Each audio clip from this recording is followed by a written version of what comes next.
वाले के खिलाफ सख्त कार्रवाई की मांग की गई, जिसके बाद धमकी देने वाले पर उचित कार्रवाई भी प्रशासन ने की। तो चलिए अब आपको बता देते हैं कि प्रेमानंद महाराज ने क्या कुछ कहा था जिसकी वजह से बवाल मचा था। प्रेमानंद महाराज ने अपने बयान में कहा था, जो महिला बार बार अपनी संगति बदलती है, अलग अलग पुरुषों के साथ रहती है, वह स्थायी सुख प्राप्त नहीं कर सकती। केवल एक समर्पित और स्थिर संबंध ही असली शांति दे सकता है।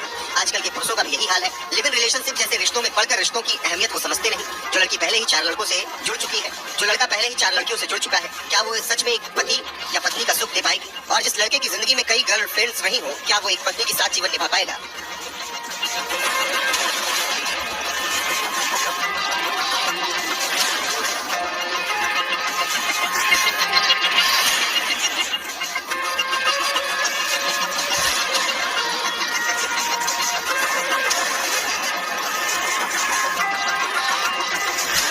गैंगस्टर्स की एंट्री। प्रेमानंद महाराज को जान से मारने की धमकी मिलने के बाद गैंगस्टर गोल्डी बरार और रोहित गोदारा, जो लॉरेंस बिश्नोई गैंग से जुड़े हुए बताए जाते हैं, उन्होंने अब एक नई धमकी जारी की, जिसमें वो कहते हैं प्रेमानंद महाराज या अन्य संतों का अपमान करने वालों का बुरा अंजाम होगा।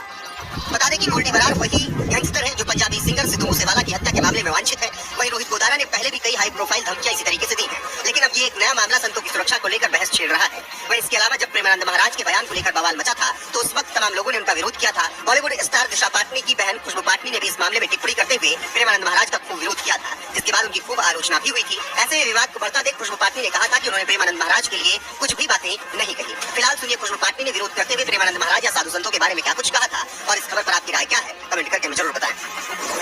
कहता है कि 25 साल से जो लड़कियां हैं, 25 साल के ऊपर वाली लड़कियां हैं, सारी नहीं, कुछ जो लिव इन में रहती हैं, वो मुंह मार के आती हैं, 4-5 लड़कों का मुंह मार के आती हैं। अगर ये मेरे सामने होता ना, मैं इसको समझा देती कि मुंह मारना क्या होता है। I would have made him understand clear and these are bloody anti-nationalist lot. You should never be supporting such bastards of highest order. All the namards of the society, all the fucking namard of the society is following this bastard. Remember. He saying लड़कियां live in में होती मुंह मार के आती। उसने ये क्यों नहीं बोला जो लड़के लिव इन में रहते हैं वो भी मुंह मार के आते? क्यों नहीं बोला उसने? क्या लड़की अकेले लिव इन में रहती है? और लिव इन में रहना क्या गलत है भैया? क्या गलत है? अगर शादी करके पूरा बर्बाद करके एक दूसरे के घरों को, उससे बेटर अगर जो इंसान दिमाग लगा रहा है कि माँ बाप ने शादी करके ड्रामा मार रखा है, उससे पहले मैं खुद जाके देख लूं भाई ठीक है ठीक नहीं है, उसमें क्या गलत है?